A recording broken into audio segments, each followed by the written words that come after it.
Sejumlah ormas yang tergabung dalam Dewan Tanfizi Nasional Persaudaraan Alumni 212 menggelar aksi long march di Bundaran Patung Kuda Monas, Jakarta Pusat pada Senin 20 Maret lalu. Massa menyatakan menolak rencana kedatangan timnas Israel U20 ke Indonesia. Penolakan kedatangan timnas Israel dilakukan lantaran Israel dianggap berafiliasi dengan Yahudi dan telah menjajah Palestina. Sementara itu, pemerintah Provinsi Bali secara resmi menolak keikutsertaan timnas Israel untuk bertanding dalam laga Piala Dunia U20 di Bali. Pernyataan itu tertulis dalam surat pernyataan Gubernur Bali, Iwayan Koster, yang tertuju pada Menteri Pemuda dan Olahraga Zainuddin Amali.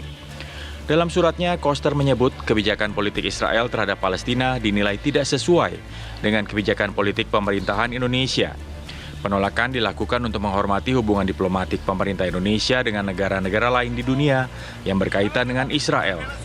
Di sisi lain, Israel sendiri merupakan anggota FIFA dan berhak mengikuti semua turnamen di bawah bendera FIFA selama memenuhi syarat seperti gelaran U20. Dan sebagai tuan rumah, Indonesia tidak punya alasan untuk menolak kedatangan timnas Israel. Lantas, benarkah sanksi berat FIFA akan dikenakan jika Indonesia menolak kedatangan timnas Israel? Tim TV One mengabarkan. Memang dilematis, di sebagian pihak banyak elemen masyarakat yang juga menolak adanya pemain Israel yang nantinya bisa bermain di Piala U20 di Indonesia. Tapi di sisi lain, kita juga harus memikirkan bagaimana dampak dari Indonesia apabila menolak pemain Israel main di sini. Apakah memang ada sanksi juga dari FIFA? Kita akan berbincang langsung dengan 3 narasumber yang sudah hadir pada pagi hari ini. Di paling ujung sudah ada Pak Sunanto, Ketua Umum PP Muhammadiyah. Assalamualaikum, selamat pagi. Kemudian juga ada Pak Hidayat Nur Wahid, Wakil Ketua Majelis Syuro DPP PKS. Assalamualaikum, selamat pagi. Waalaikumsalam, selamat pagi. Dan juga Bang Toel, Bang Tommy Welly, pengamat sepak bola Indonesia. Selamat pagi, Bang. Pagi. Sehat ya? Sehat. Alhamdulillah. Selamat ibadah puasa dulu pada pagi hari ini, hari makasih. pertama. Saya mau ke Mas Sunanto dulu. Kalau dari Anda sendiri, ini melihat mengenai hal ini, apakah oke lah kita memang harus menolak nih Israel nantinya main di Piala U20 di Indonesia? Ya, kalau saya sih secara pribadi mengatakan bahwa penunjukan sebagai tuan rumah kan sudah lama dan bukan juga permintaan Indonesia, ada Israel sebenarnya kan.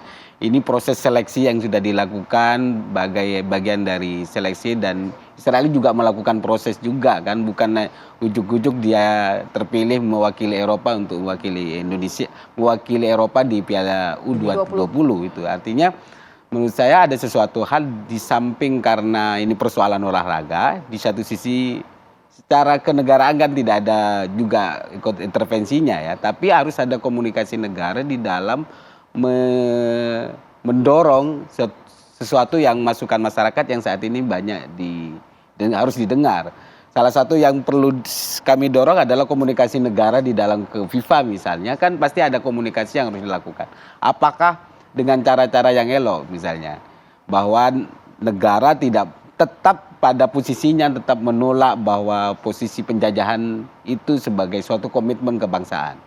Tapi negara juga harus membuka ruang, meminta atau mendorong, berkomunikasi. Apakah misalnya salah satu contohnya, apakah mungkin bisa saja dia seperti yang dilakukan waktu Rusia tidak pakai atas nama kebangsaan Rusianya, Bang, gitu kira-kira. Atau dia pakai atas nama FIFA tapi tetap bisa bermain. Dan kehadiran orang Israel ke Indonesia waktu IFU bulan Maret yang lalu juga ada di Bali, Bang. Artinya sesuatu yang biasa dilakukan di event-event internasional gitu kira-kira. Mungkin karena ini sepak bola gitu, maka sesuatu yang perlu dicari solusinya menurut saya, tanpa harus karena menolak tapi tidak ada solusinya. Satu sisi harus diselenggarakan dengan baik penyelenggaraan sepak bola ini karena sudah menjadi komitmen dan ini bagi saya sesuatu kehormatan bangsa ini bisa menyelenggarakan dengan baik. Berarti Anda lebih ke tidak ada masalah kalau nantinya Israel main di Piala U20 di Indonesia ya? Kalau komunikasi politiknya pemerintah terhadap FIFA itu lebih baik, pasti tidak ada masalah. Ini kan soal komunikasi cara bagaimana. Tidak ada penolakan di situ ya? Harus cari solusi dari dua belah pihak. Jadi kalau misalnya harus memutuskan juga tidak ada kewenangan secara kenegaraan untuk nolak gitu. Apakah harus dibubarkan penyelenggaraan ini yang sudah disiapkan secara matang? Saya kira juga tidak kan gitu kira-kira. Ustadz Hidayat, kami sudah melihat, saya ya minimal sudah melihat statementnya gitu dari Ustadz Hidayat gitu. Dua kubunya, banyak orang yang bilang begini akhirnya, jangan dicampur adukan dong politik sama olahraga gitu. Nah, bagaimana Ustadz Hidayat melihat itu? Karena sekali lagi penyelenggaranya memang bukan Indonesia, penyelenggaranya adalah FIFA yang kebetulan pesertanya adalah negara Israel. Gitu. Ya, dan FIFA sudah mencampur adukan olahraga dengan politik.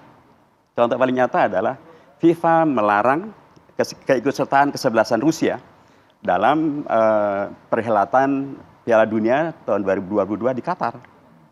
FIFA sudah melakukan tindakan mencampur adukan antara politik dengan sepak bola. Hanya gara-gara Rusia menginvasi Ukraina. Dan Anda tahu, belum sampai 1 tahun loh waktu itu ya, invasi daripada Rusia terhadap Ukraina. Israel, sejak tahun 48 Mas. Sejak tahun 48 dia menginvasi Palestina. Dan sampai sekarang terus dilakukan. Hari ini, kita awal puasa nih, tadi di running tag TV One disebutkan tuh, Israel membombardir Aleppo. Di Aleppo itu kawasan di Syria. Ditembak dengan peluru kendali. Kita baca juga di running tag, Israel melakukan pembatasan sangat ketat kepada jemaah yang akan sholat di Masjidil Aqsa.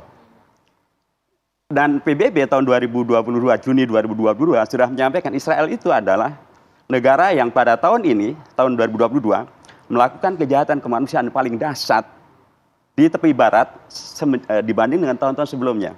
Jadi saya mengatakan bahwa kembali kepada tentang masalah FIFA dan sepak bola, FIFA sendiri yang sudah mencampur adukkan. Ya. Dan nomor 2, dan karenanya sepakat harus ada komunikasi, termasuk komunikasi Anda FIFA sudah melakukan hal yang diberlakukan dan sudah diberlakukan terhadap Rusia. Padahal Rusia hanya baru 1 tahun melakukan penyerangan, invasi terhadap Ukraina, sementara Israel sudah sejak tahun 48 melakukan penyerangan sampai hari ini bahkan lebih parah lagi. Dan berikutnya bahwa negara bukan berarti tidak punya hak untuk menyampaikan kedaulatannya. Contoh paling nyata, Qatar. Pada penyelenggaraan Piala Dunia tahun 2002, Qatar memenangkan banding ditunjuk sebagai penyelenggara. Apakah Qatar kemudian terserah deh, toh saya hanya penyelenggara aja. Penyelenggaranya FIFA, saya hanya ketempatan gitu kan. Ternyata tidak loh. Qatar mengkomunikasikan sehingga beragam ideologi dasar yang diyakini oleh masyarakat Qatar diterima tuh oleh FIFA. Pertama, menolak kampanye simbol, ya, dan segala simbol yang terkait LGBT. Nomor 2, tidak membolehkan minuman keras di tempat yang terbuka. FIFA menerima tuh, dan itu bisa dilakukan dan semuanya oke. Jadi Indonesia mempunyai tradisi yang luar biasa. Ketika FIFA kemudian memutuskan Indonesia sebagai tuan rumah, pasti FIFA tahu. Berarti kita berhak juga untuk menyampaikan apa? Berhak dong, bahkan harus. FIFA pasti tahu bahwa Indonesia adalah negara yang mempunyai track record yang spesial terkait dengan hubungan dengan Israel. Sejak tahun 55, 57, dan tahun 62. Yang Palestina. Tahun 55 terkait dengan Presiden Soekarno ketika menyelenggarakan konferensi Asia Afrika di Bandung, tidak menerima permintaan Israel untuk diundang hadir di Bandung. Israel bagian dari Asia, ya kan? Tapi Bung Karno tidak menerima. Dan oke, nggak ada masalah. Tahun 57 terkait dengan seleksi untuk Piala Dunia tahun 58. Bung Karno menolak mengirimkan tim PSSI untuk bertanding dan nggak ada masalah. Tahun 62, Agustus tahun 62, Bung Karno tidak mengundang dan atau tidak menerima keikutsertaan dari delegasi Israel di dalam Asian Games. Jadi FIFA ketika menuju Indonesia pasti tahu dong, ini loh Indonesia, negara yang memiliki track record dalam praktek berpolitik yang itu kemudian dilanjutkan oleh presiden-presiden sebelumnya. Pasti ada kemungkinan juga dilakukan di. Iya, presiden berikutnya Pak Harto juga tegas dalam konferensi di OKI. Bahkan Pak Jokowi saja nih tahun 2016 ketika ada konferensi tingkat tinggi di Jakarta tentang Masjidil Aqsa, tegas meminta agar melakukan pemboikotan terhadap produk-produk Israel di daerah penjajahan.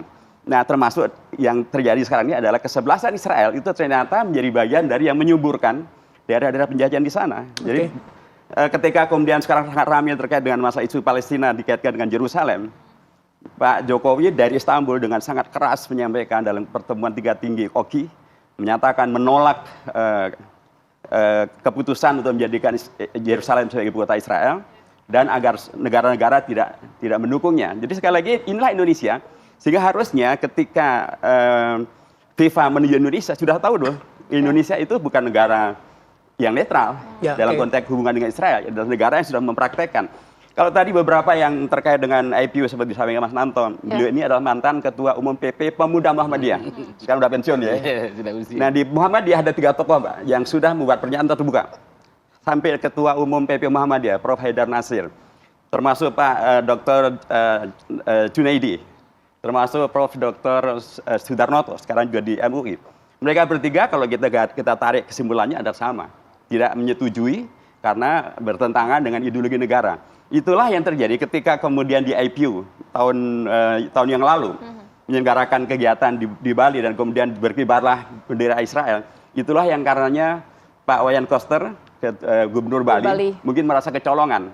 Karena memang itu sebenarnya tidak boleh. Kalau merujuk pada Permenlu, Permen Menteri Luar Negeri nomor 3 tahun 2019, nggak boleh itu. Tidak boleh menerima delegasi Israel di tempat resmi dengan cara resmi, apalagi sampai mengibarkan bendera Israel. Segala atribut itu tidak boleh. Itu Permen Menteri Luar Negeri nomor 3 tahun 2019. Jadi karenanya perkiraan saya, Pak Wayan Koster Gubernur Bali kemarin merasa kecolongan tuh, dan sekarang nggak mau lagi kecolongan karena dia menyurati untuk tidak diselenggarakan di Bali. Baik. Nanti kita ke Bung Toel melihat apa sih sebenarnya dampak yang akan diterima Indonesia apabila memang menolak Israel untuk main dalam Piala U20 ya. Tapi kita tahan dulu, kita akan sambung lagi di segmen berikutnya, tetap bersama kami di Apa Kabar Indonesia Pagi.